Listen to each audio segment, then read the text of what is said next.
Okay, Lauren Sideman, thank you for coming onto the How to Glow podcast. Thanks so much for having me. As we were saying before we got started, this is a very overdue topic for this No pun audience. intended. So I'm going to let you actually explain why this is overdue, or at least at the very least, what is it that you do?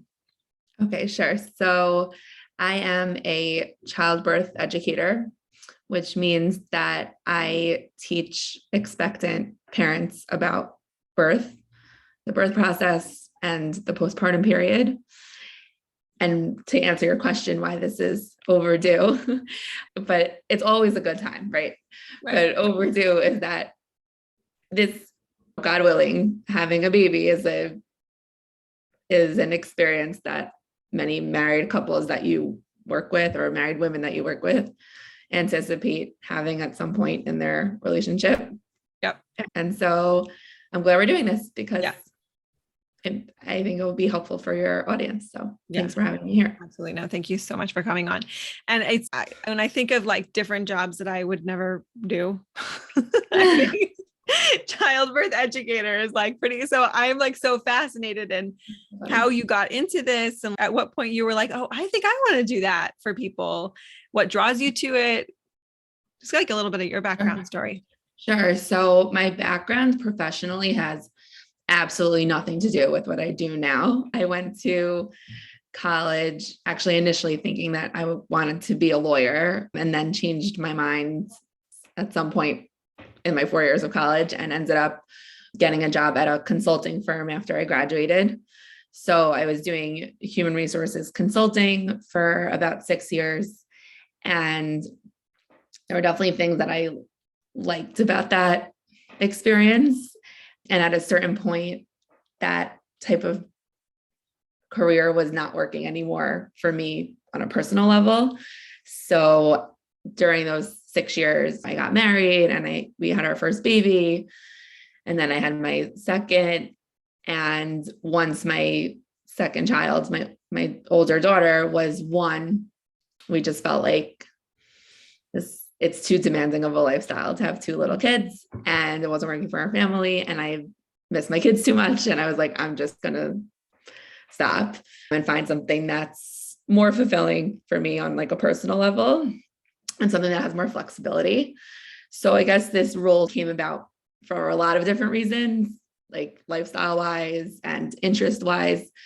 Through those pregnancies and births of my first and second kids, I also started to become slightly obsessed with everything birth related. And I had this like tiny thought in the back of my head, okay, maybe I'll just leave my corporate job and casually pursue this birth interest on the side. And so what ended up happening was I left my corporate job. I was home with my kids, proudly wearing the title of stay-at-home mom for a year, basically. And I just decided to pursue this passion more seriously. So I ended up getting certified through Lamaze and Lamaze International. And many people might be familiar with the term Lamaze because people know like the breathing technique that they used to teach when my mom was pregnant with me in like the late 80s, 90s. It's not what we teach anymore. We could talk about that if you want. But I ended up just wanting to be more legitimate about it, about this passion around birth.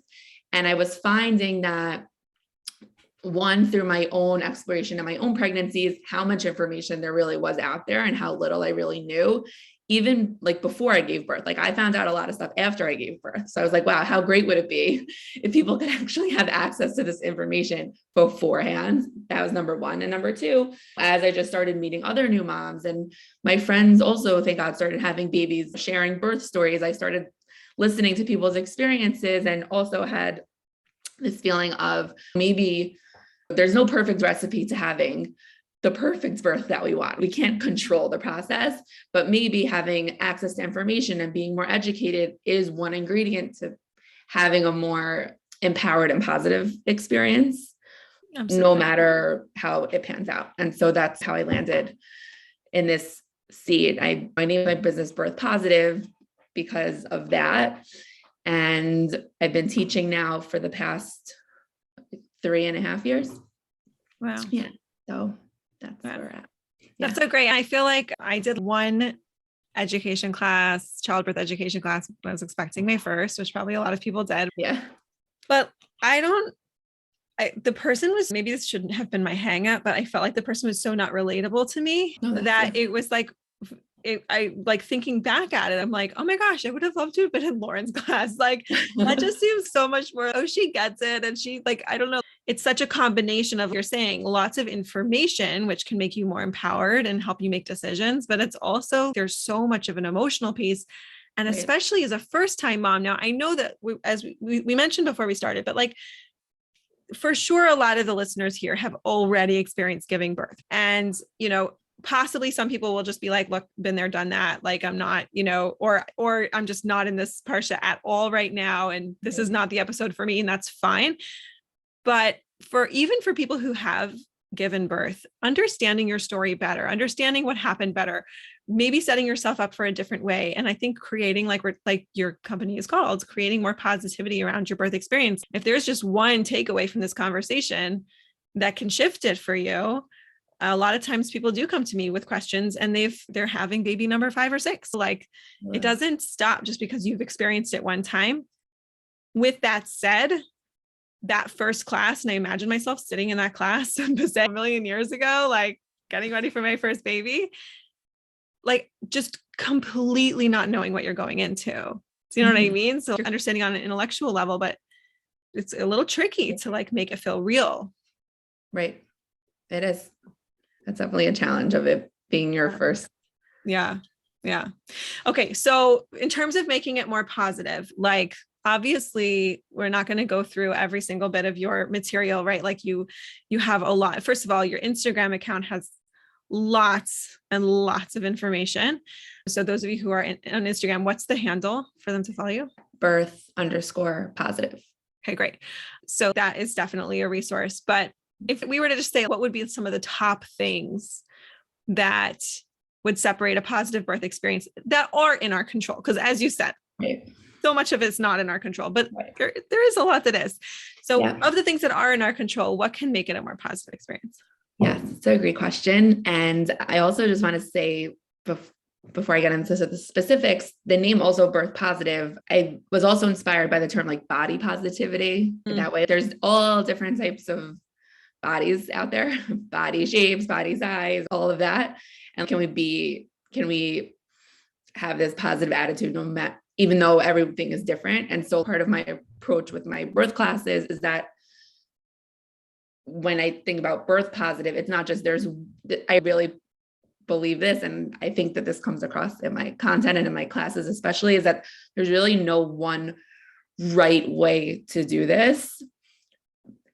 It's really about figuring out what a positive birth is going to mean for you. And that's going to mean very different things for different people. Wow. So I think that's a really important message. And I'm so glad you said that. Also, especially for the people who have given birth.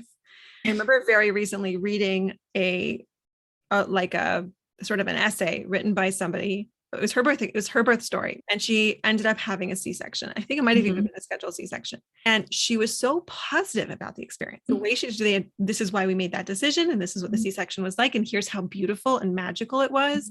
And here's when I met my child. And for me, I had so much like messaging of God forbid, or the more intervention, the worse. And it's always supposed to look like this. Like I definitely did not have what you're describing. I had, this is the ideal birth, and everything else is very much like okay, you have to deal with medication. Okay, fine.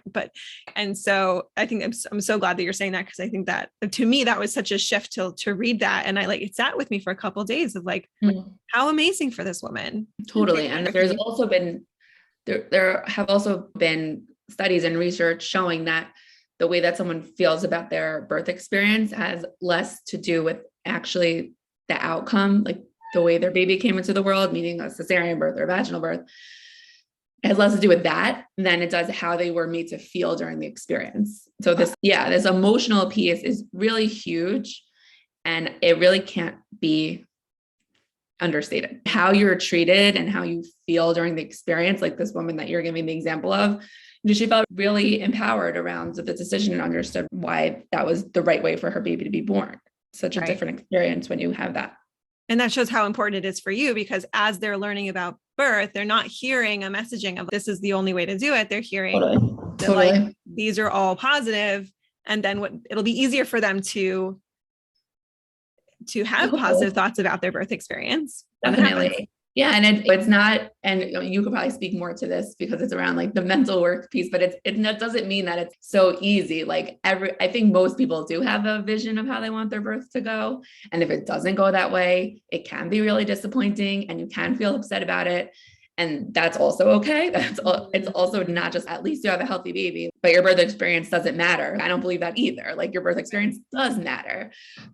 And it could go a lot of different ways. And it might take you time and work and talking about it and support to come to peace with your birth. So there's a lot of different factors going in. But to get back to your initial question around what can someone do to actually set themselves up for a more positive experience or empowered experience, whatever you want to call it. I really, number one and number two things that people need to consider are where they're giving birth. And number two, who they've chosen to hire as their care provider. Because the place that you give birth, and that means anything, that means in a hospital, in a birth center, or a home. But even amongst hospitals, at least in the US, 99% of people are birthing in a hospital. There's even a lot of differentiation amongst hospitals. Doing enough research into where you're giving birth and picking the option that you think is going to best support you is really important. Just as an example, in New York State, you can look up hospitals and look up their statistics around cesareans. And so some of the hospitals close to me have cesarean rates in like the high 30%, which is pretty high. And then there are other hospitals that will have rates in like the 20s. So that statistic alone gives you a sense of how that hospital operates. And you don't have to take my word for it. There is obstetrician by the name of Dr. Neil Shah. If anyone wants to look him up, he's a Harvard medical school professor. And he talks about how there could be two hospitals across the street from each other. Like one, he gives an example, like in California, I forget which city, but one hospital has a C-section rate of 70% and one hospital has a rate of 7%. And like your risk of having a C-section has less to do with you than it does where you're actually going to have your baby. So I think people just need to appreciate that, yes, everyone's body has its own nuances and can react to the birth process differently, and your baby might need different things. Yes. But where you're giving birth is a huge influence in how your birth unfolds. So that's around the place of birth. And then in terms of your care provider, meaning an OB or a midwife, they also have their different styles of practice, and they're entitled to practice how they think is safest and how they see fit. But it's important to find someone who you feel like is aligned with you, because not every care provider practices the same way. Some tend to be a little more quote unquote medical. Some tend to be quote unquote a little more low intervention. So if you want a low intervention birth and you've chosen to work with a provider who tends to be a little more medicalized, it might cause some friction, especially as we get towards the end of your pregnancy or the way your care is. Or if you prefer a more medicalized approach and you're with someone who's like more like hands-off and chilled, that might make you feel stressed. Or pushing you to not take the epidural, and like you want the epidural, right. It's not the birth that you're looking for. Exactly. Yeah. So just finding someone who's the right fit for you is also really important. Okay, I want to circle back to that, but I just wanted to tell you this story that at one point I met somebody who was getting ready to go to med school, and I said, I'm so interested in what type of medicine you want to practice. And she said, I want to go into obstetrics. And I said, oh, why? And she said, I just love surgery. I was like, oh, okay. You wouldn't be the doctor I would choose. It's wonderful that there are doctors who know how to do that surgery. But if 100%. That's like your motivation for me, anyway, I had some thoughts about that. But it also, that is when you know that person want to be the right fit for you. And It's also going to be country dependent. Like in the US, most people are using OBs. Some people are using midwives. There are midwives also can attend births at home. They could attend births at birth center. They can also attend births in a hospital. Just want to clarify that for anyone who's listening. There's not just one way to have that midwifery type of care.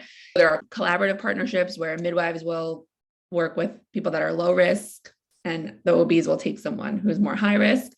That model is more common in other countries, which actually tends to have better outcomes. I had that actually in Atlanta. I had a midwife practice, and then they just had me see the OB.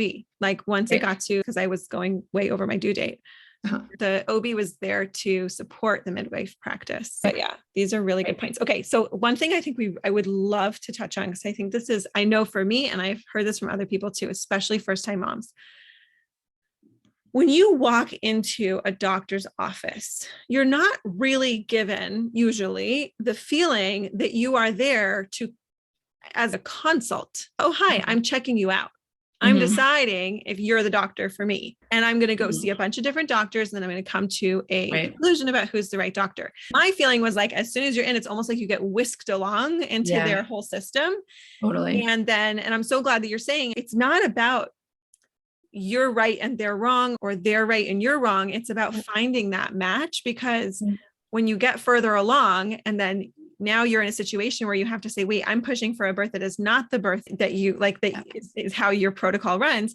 For some people, that is not. I know for me, like authority figures, doctors go into the authority figures category. This makes me extremely uncomfortable. So if I can spare myself that situation by making sure I'm lined up with the right doctor from the get-go, then I'm in such a better situation. So what can people do? How can people make sure they've got that right fit when that doesn't really seem to be the way that the model works? Right. Well, the other thing that I think makes it hard, and I guess I mentioned 1 and 2, like your place of birth, your care provider, but really number 3 is education, like learning about the birth process and figuring out what your preferences are.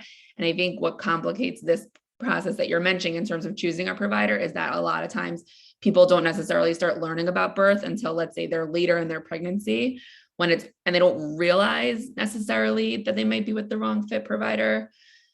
And then it's too late to switch. So then you really, listen, I will be officially on the air of saying this. It's never technically too late to switch. You can always switch. And it gets harder to switch from like a financial standpoint. Or even to find a provider who will take you that late in your pregnancy. So it's both. You're never stuck, and you can be in a situation where you feel very stuck.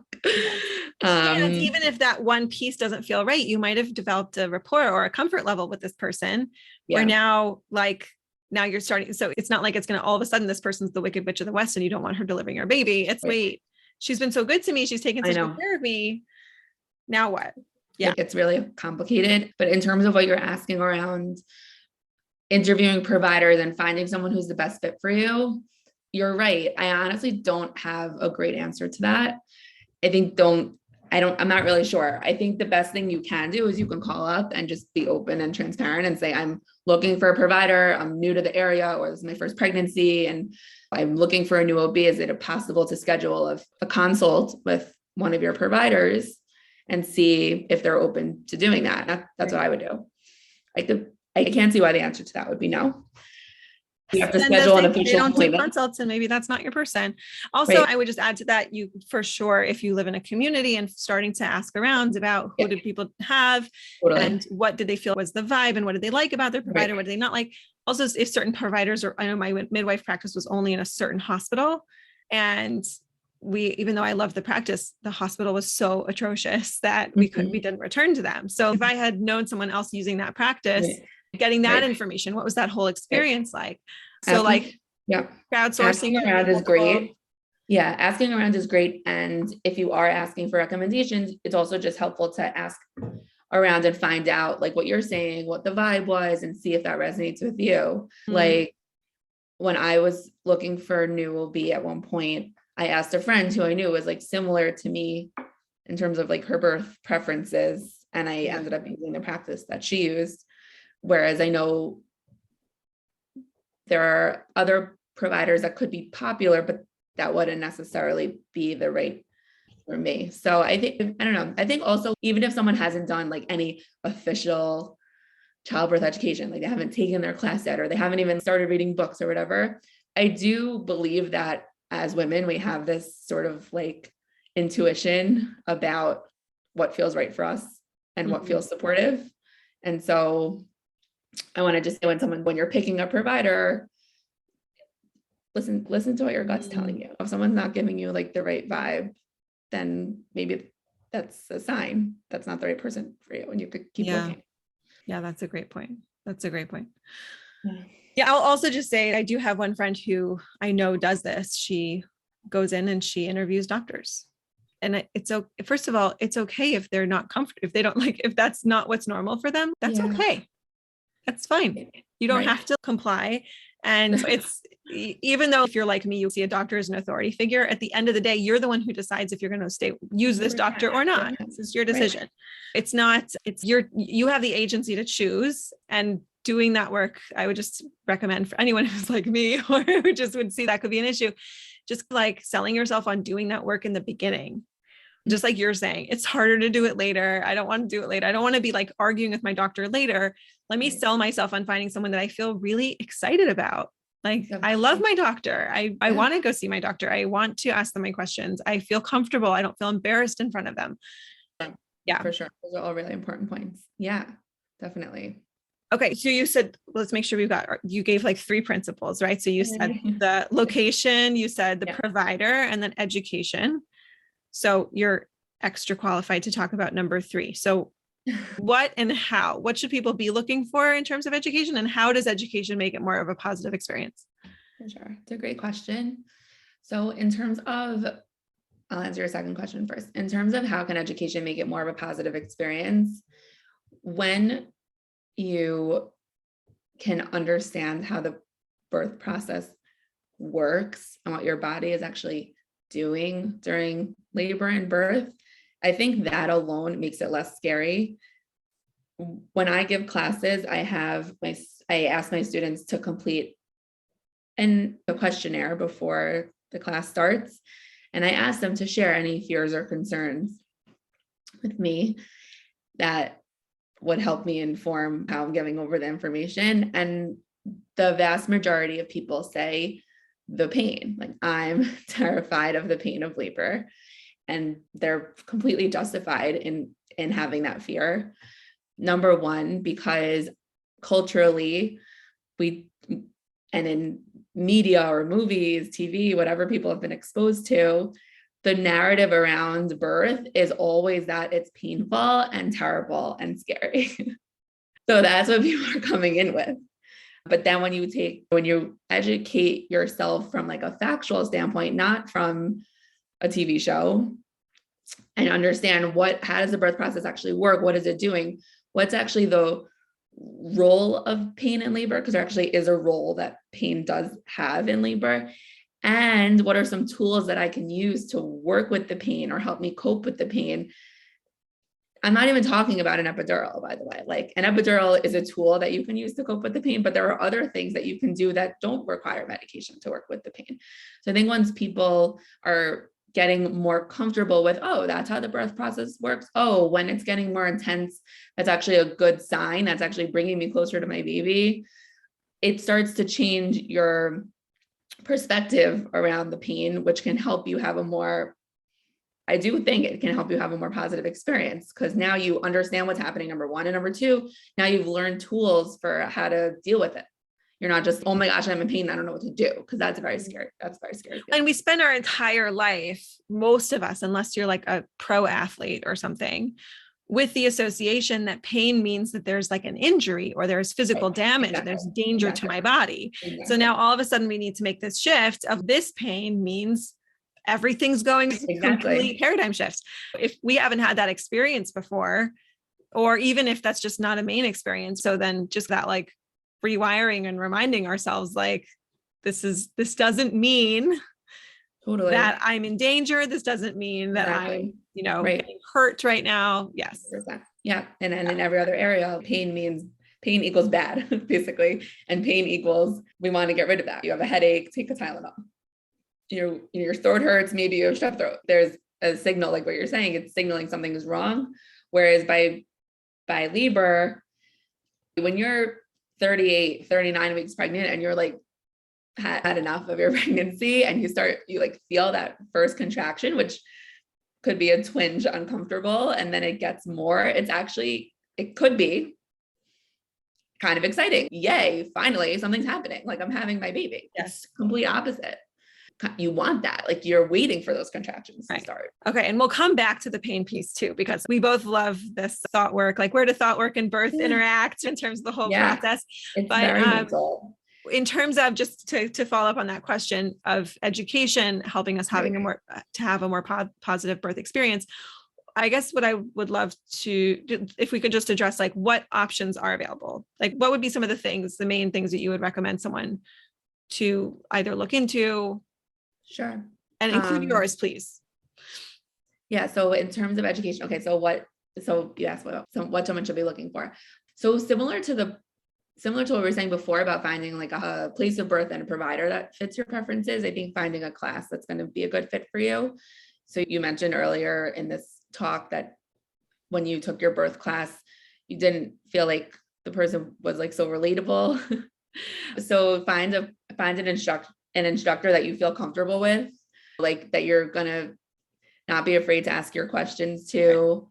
When people ask me questions, sorry if this is TMI, blah, blah, blah, or sorry if this is weird. I'm like, there's no TMI. Your job is TMI. There's no TMI. So I want people to feel like comfortable coming to me with those types of questions, and someone who is your vibe and someone who's like birth philosophy fits yours. If you are really committed to having a certain type of birth, let's just say, I think this is like the reputation that birth classes get. If you're really committed to having an unmedicated birth and low intervention, and you really want to experience the full thing, no epidural, all of that, if that's your ideal birth, I truly hope that you got that.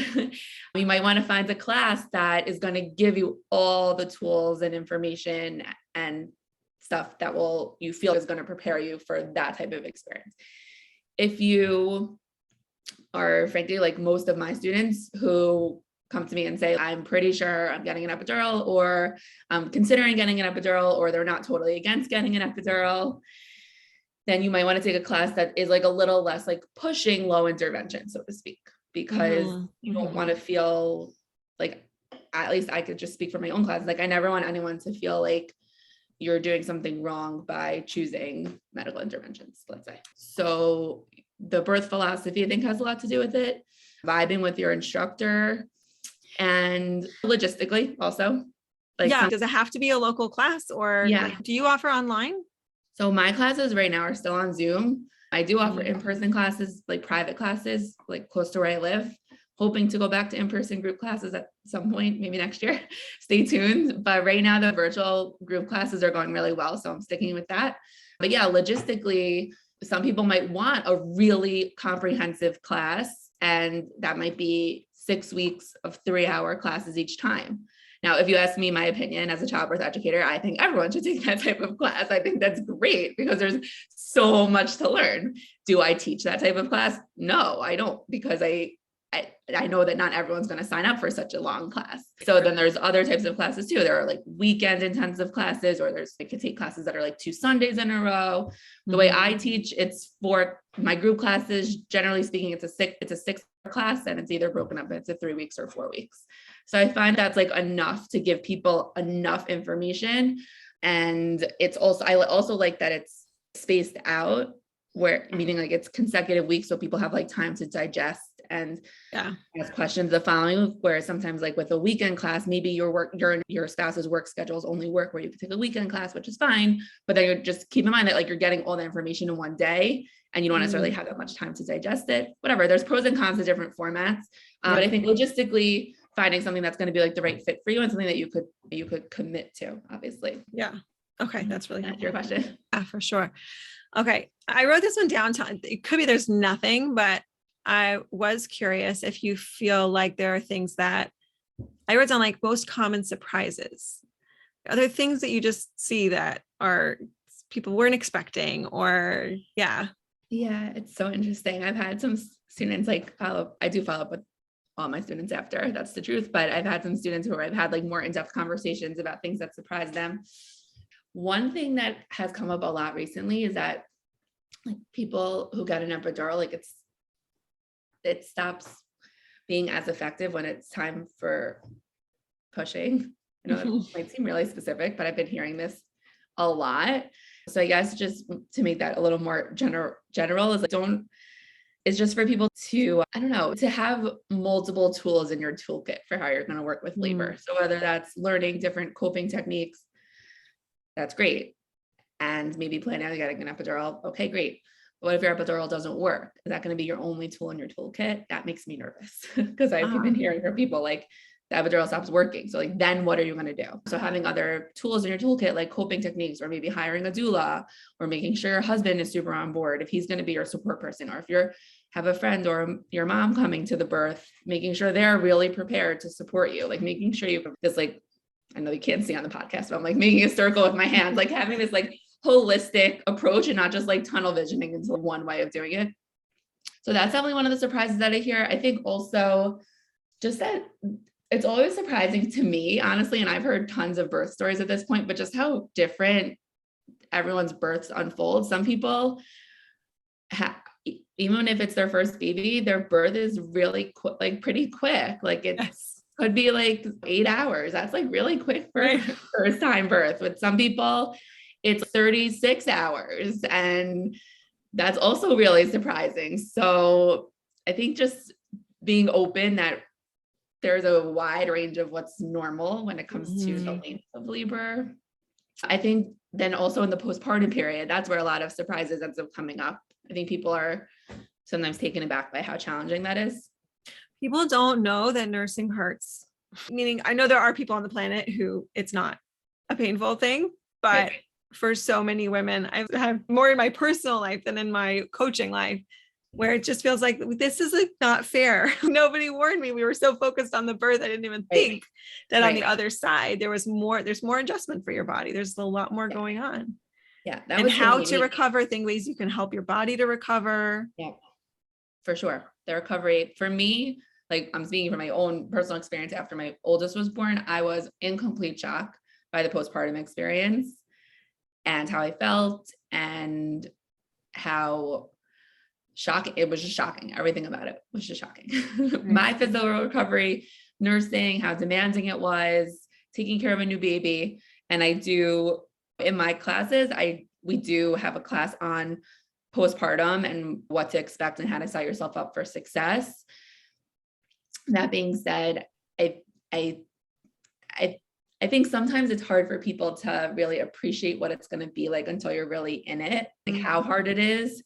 I've definitely had a lot of conversations that left me with the feeling of most people assume I'll be tired, but it's going to be fine. There's just so much more to it than that. That could be really surprising for people. So I guess the best advice I could offer anyone listening who is preparing to have a baby is that even if you don't know exactly what it's going to be like, you can still line up resources and support should you need them. Because how much would you tell a first-time mom that she should? You had mentioned before, like I have a podcast talking about when you bring home baby for the first time. I'm very big on like go by 3-month segments, right? Your first 3 months, you take like all your responsibilities. What I didn't talk out is like the first 3 days and then the next 3 days, which like really when it comes to your physical recovery, it goes down to days, right? Not months. And especially because we have I think it's almost like this backward logic that because most people, I feel like for working women, we look at how much maternity leave we get and we assume that's how long it'll take to be up and running. 100%. As opposed to being like, this is how much I get. And I have no idea how long it'll take me to be up and running and what that even looks. And of course that changes with each additional family member and all of that. So what would you give people as a guideline in terms of really just feeling, I don't know, I don't want to say functional as in they can go back to their life, but healed even. Right.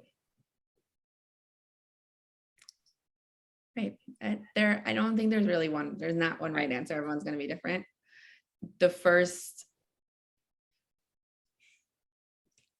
I think of it as milestones, like similar to you, there's 3-month cycles, but the first 1 to 2 weeks are one milestone, like typically the hardest, especially my students that have had like cesarean births, they've all said like pretty much the first 2 weeks are the hardest in terms of like recovery. It gets better after that. If you had an uncomplicated vaginal birth with minimal tearing, then you're probably going to feel sore, but it might go away. It will probably resolve sooner. But it's not just your physical recovery. Like it's this whole emotional shift of becoming a mother. Like there's a name for this. It's called matrescence. So that lasts way longer than 2, 6 weeks, 12 weeks. That is like years, literally.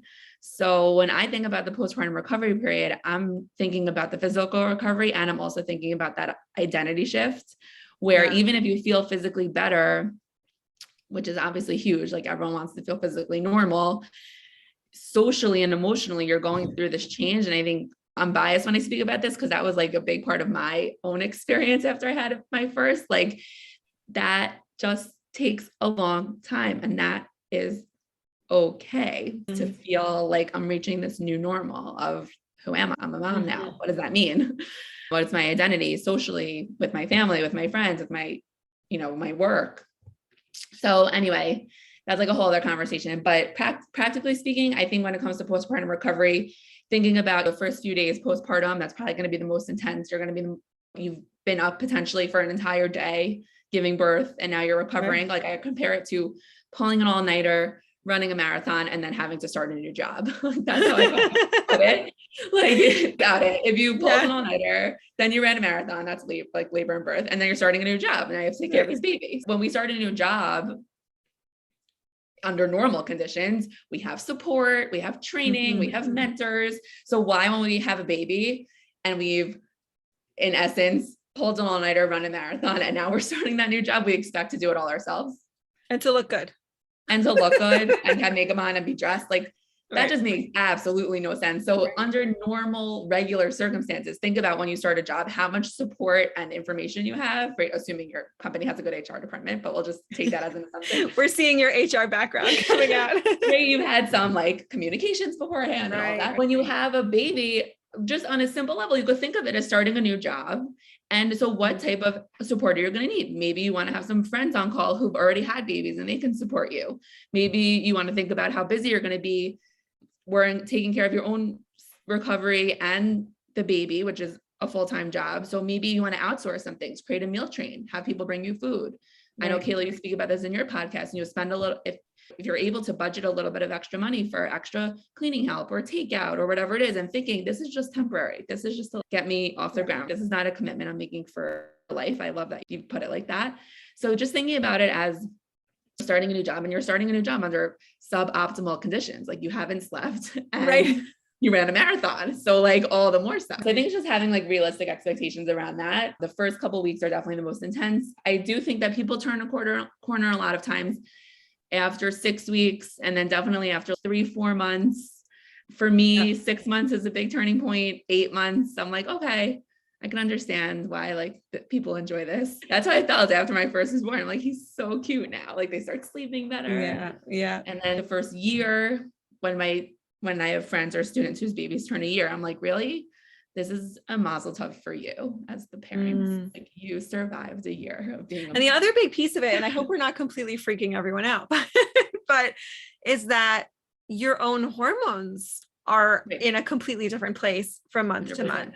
And so there's a certain point at which you're just getting more regulated, and different people respond differently to nursing and to all the hormones of the birth. And it's totally normal for a person to give birth and then to just be like very weepy because all this stuff has come up for you and it's all hormonal and it needs to get through your system.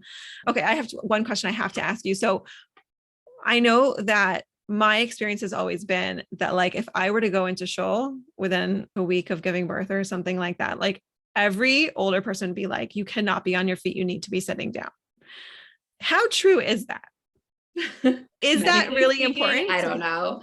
That's the other thing I want to say. Medically, people have this appointment usually like 6 weeks postpartum, like to get quote unquote medical clearance. But that I just want to say here, like that doesn't necessarily mean everything is like ready to go, like back to normal. A lot of people will need more time or pelvic floor physical therapy to rehabilitate their body. Yes, so, that's a really good point. Thank you for saying that. Putting that out here.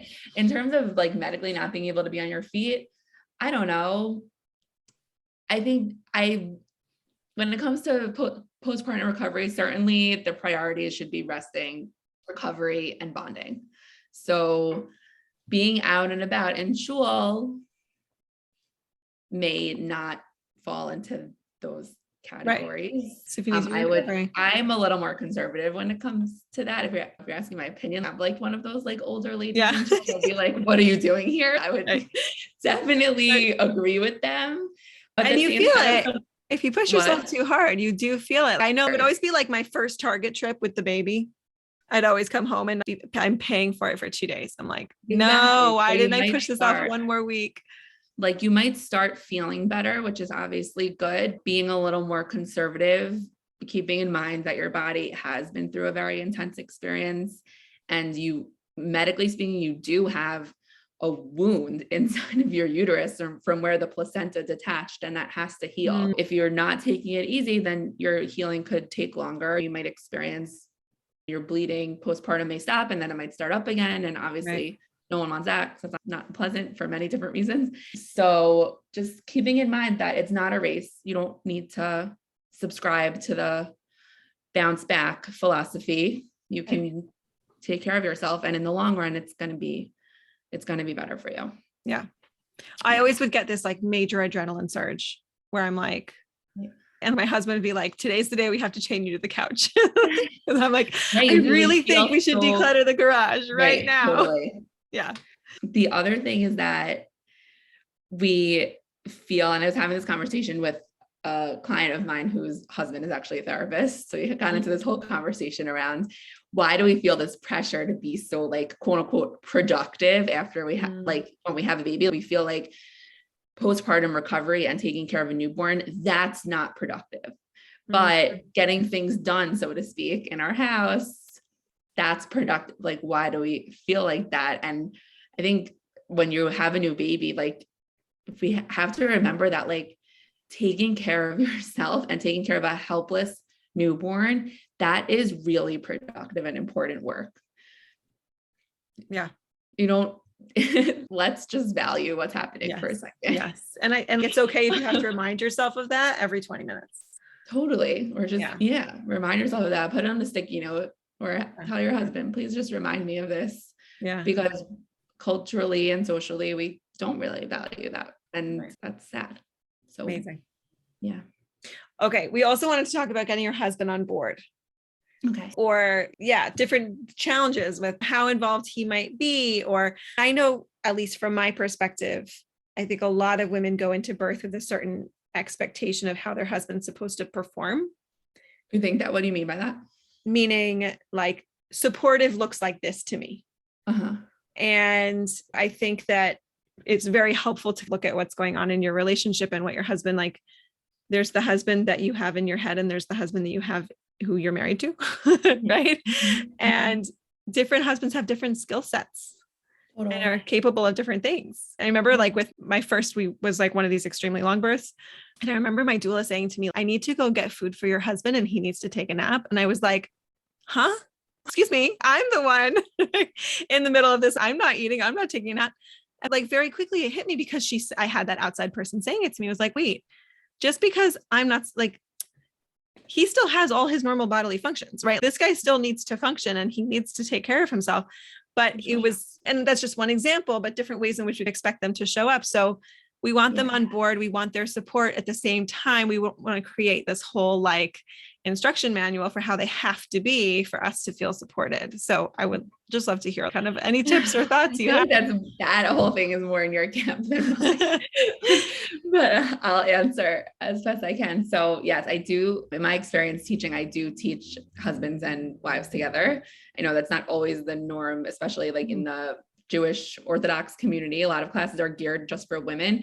And even if someone's not in a Jewish Orthodox community, like even all the stuff that's out there, the apps that you might download on your phone, or the Instagram handles that you're going to follow, or the books you're going to read, most husbands are not.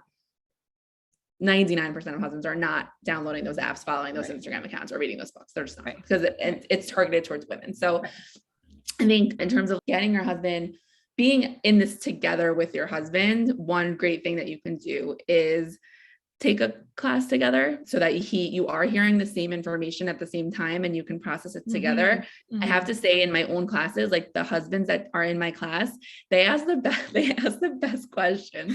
I get a lot of great questions from the pregnant women themselves too. Don't get me wrong. I am always learning from the questions that I get, but I've had some really interesting questions from the husband, and I love it because I see birth. I'm a woman. I've given birth myself. I'm seeing birth from the woman's standpoint.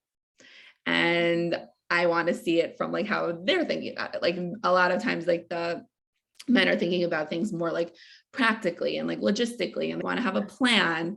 And that could be a really empowering way for them to support you, like taking care of the logistical pieces of this birth experience. So doing the class together really helps, because even if a woman doesn't take a class, like she's been picking up little teeny pieces of information her whole life, which like he has not, because he has not been in those conversations at that park bench or whatever.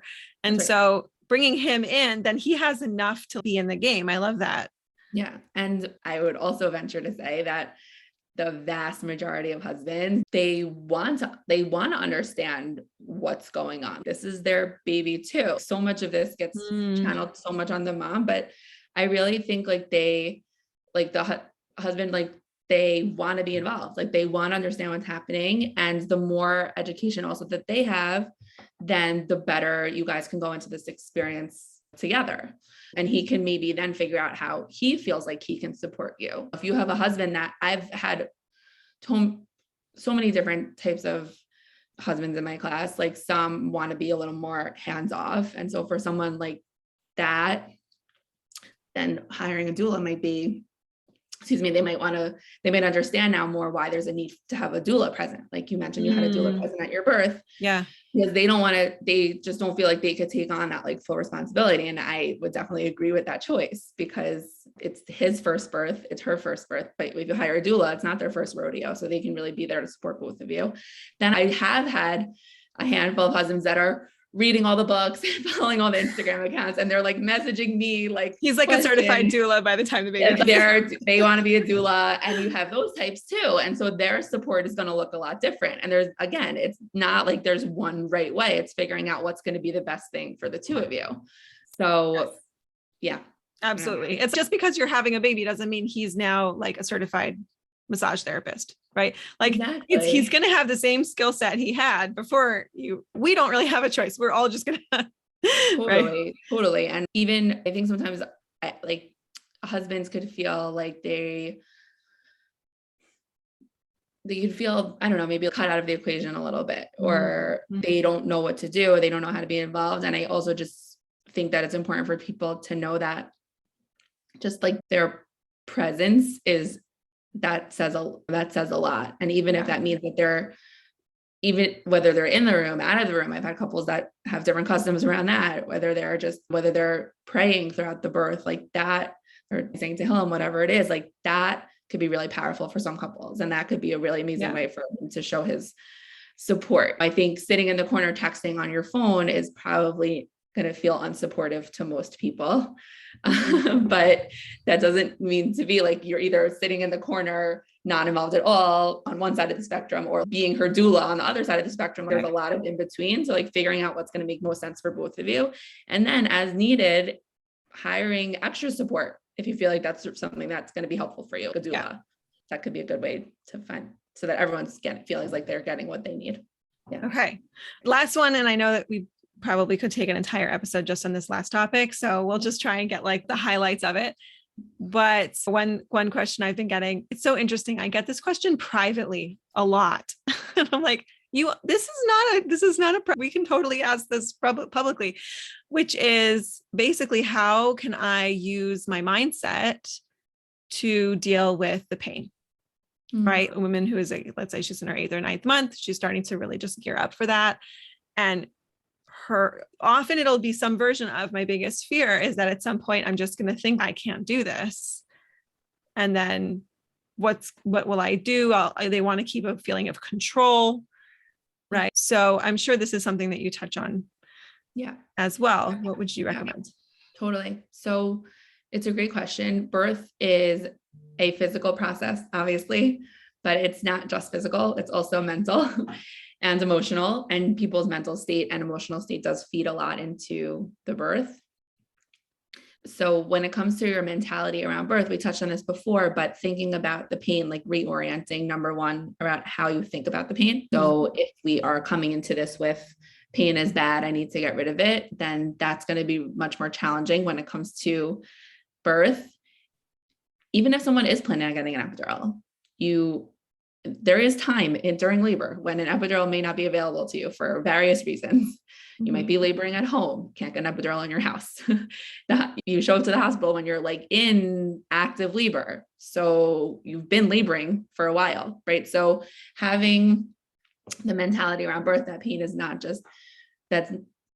only a bad thing that we need to get rid of, but that pain is actually something that I can work with and cope with. So I like to give the analogy of someone running a marathon, right? Someone who's running a marathon, if you ask them, I've never run a marathon, but I would guess you ask them like, is this comfortable for you right now? Are you feeling really physically comfortable right now? They're not going to say yes. But why are they doing that? Because they've set a goal for themselves, or because it's going to give them this feeling of euphoria and empowerment at the end. And I think when it comes to birth, it's very similar. So you can have some sort of goal at the end, which is I'm going to meet my baby at the end of this, or I want to feel a certain way at the end of this. And the other thing is that mentally, I think it can get really overwhelming to think about, oh my gosh, how many hours do I have left? Because unlike a marathon where there's like a definite endpoint, with birth, we don't exactly know how long it's going to be. But similarly, like with a marathon, it's okay, I'm just going to get to the next quarter mile. I'm just going to get to the next checkpoint, or I get a water break at this point, or whatever it is. Same thing with birth. I'm just going to do one contraction at a time, not thinking about how much longer do I have to go, but just looking at what's in front of you and working with that. It can be a really helpful coping technique that's really purely just a mental game. So I think, just to sum up that, one is that learning about the role of pain in labor, why it's helpful, and what it means. As the pain gets more intense, it means that labor is progressing, which is what we want. It's not bad. So that's number one. And number two is that coping technique of not thinking about, oh my gosh, how much longer do I have to go, but just looking at what's in front of you and taking it one at a time. And then I guess I would add on to that there are other like specific coping mechanisms out there, such as conscious breathing, focusing on your breath, or visualization, thinking about your body opening, or thinking about your happy place. Like those are like visualization techniques someone could use, or positive affirmations, right? I'm just one contraction at a time, or every contraction brings me closer to my baby, or just the contraction will peak and then it falls. So I just need to get to that peak, like playing mind games with yourself. Those are all things that personally helped me during my labor. I don't teach anything that I haven't thought is actually helpful, but also those are things that can help people cope with the discomfort that comes along with the labor process. And also, and then just to sum that up, like you said, what if someone gets to a point where they feel totally out of control and they can't do it anymore? That has a name. It's called crisis of confidence, which means when someone gets to the point of, I can't do this anymore, that actually is a really good sign that their labor is progressing and they're getting closer to the end. Really? So like turning that on its head a little bit, that's a really common thing that can happen around what's called like transitional labor, like at the end of the process, where the cervix is dilating fully. So for someone to say, I can't do this anymore, or I'm done, or I had enough, or if someone's planning to birth without an epidural, they might start asking for an epidural. And at that point, I would encourage anyone who's birthing or supporting someone who's in labor to, especially the support people, to remember that is actually a sign that things are progressing, and that person in labor needs your support even more now to get them over that hurdle. You are already doing this. You're so close to the end. Things like that. Yes. And it's so interesting because that specific thing like plays in a lot. I did hypnobabies with one of my kids. And so much of it is about just trying to like lower your body's resistance to the contractions and just like allowing them to do the work. And so it's interesting that you're saying that when people get to that point where they're getting close to, or they're in transition and they start thinking, I can't control this. Yeah, that's the point. Like the point is like, stop trying to control it. Once we let go of that control, actually allows our bodies to do what they're doing. The body's doing the work. We just get out of the way a little bit. Totally. There's definitely a piece of just surrendering to the experience. Yeah. Okay. For This sure. was amazing. Thank you so much. I want to make sure that people can follow up with you, learn more about you. So if you could just share, like, again, your handle, your website, your email, wherever you want people to reach out to you. Definitely. Thank you so much. This is a great conversation. People can find me. So my website is birthpositive.com.